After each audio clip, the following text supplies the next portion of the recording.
So this is the padding section of working the leaf.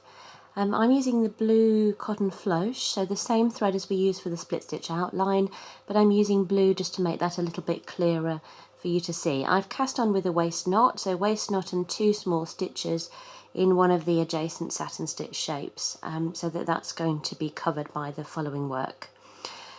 I'm going to begin by working satin stitch padding along the length of the leaf. When you've got a long thin shape, it makes sense to use the longest direction along that leaf for the bulk of your padding. You're going to get a more effective padding that way than doing lots of little short stitches. So we take a long stitch, we're sitting just inside the split stitch edge. You can see there's a little bit of space between the tip of my stitches and the split stitch edge. And we're going to come up again at the same end we've just gone down at and return to base. And then I'm coming up again at the same end and working down to the far end. Constantly sitting just inside the split stitch edge, leaving a little bit, perhaps a needle's width space between the satin stitch padding and the split stitch outline. And we're going to work back and forth in this manner to create our layer of padding. Notice that the stitches are densely packed together. There's no space between them to give an effective padding. Notice that I went round in circles. That's a nice method to use, but if you need a little bit extra on one side compared to the other, which we would on this leaf because it's got this slightly fatter part here, it's fine to add another stitch in there. There's no strict regulations about that. Now the next layer of padding is more important to consider. We're going to be working the satin stitch on this leaf in this direction at that 45-degree angle. Now you can have a look at your instruction book to get an idea of what angles you're going to do. Let's just make sure we're getting that under the camera. So you can see the leaf that I'm working here, and the arrows show the direction of the padding.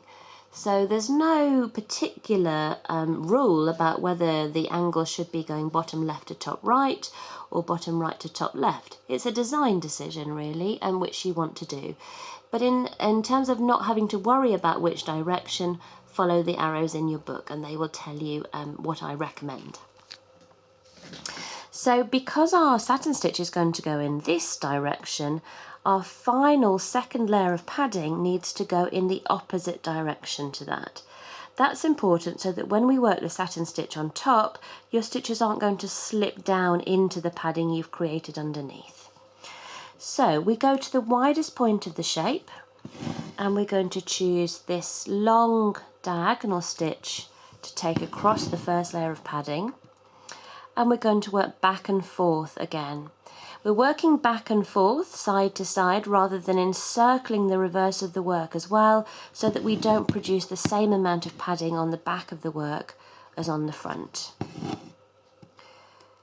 This time you can see we're working right out to meet the split stitch. It doesn't even matter if you split the split stitch with your stitches, as long as you're getting a really nice tight join between the padding and the split stitch outline.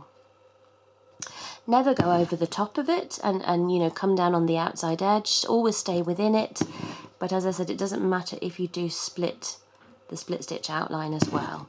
Try to keep a nice steep angle on your stitches. The longer the stitches are, the more effective the padding's going to be. Short little stumpy stitches don't produce a very effective padding at all. And we're going to take the padding stitches right out into the tip of the shape, like so. I'm then going to come back to centre and work out in the other direction. I just crossed the back to do that. If the leaf was a lot longer than this, you could pass your needle underneath the surface padding to take you back to the centre to work the other end. On a short leaf, it's not a problem to just hop across the reverse. So really nice dense padding going on here. A little bit of a loop on the back there.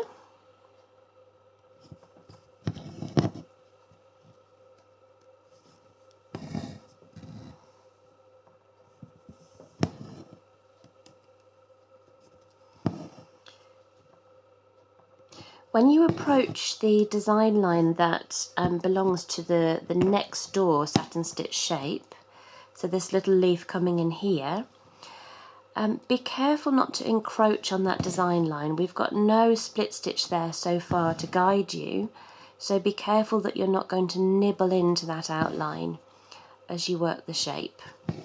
So I'm making sure that the print line for that second leaf is still nice and clearly visible.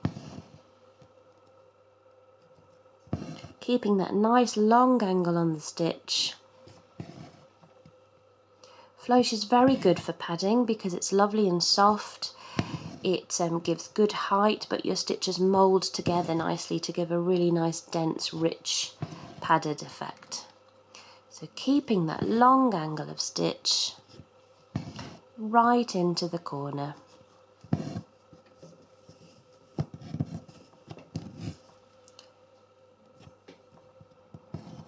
And there we go.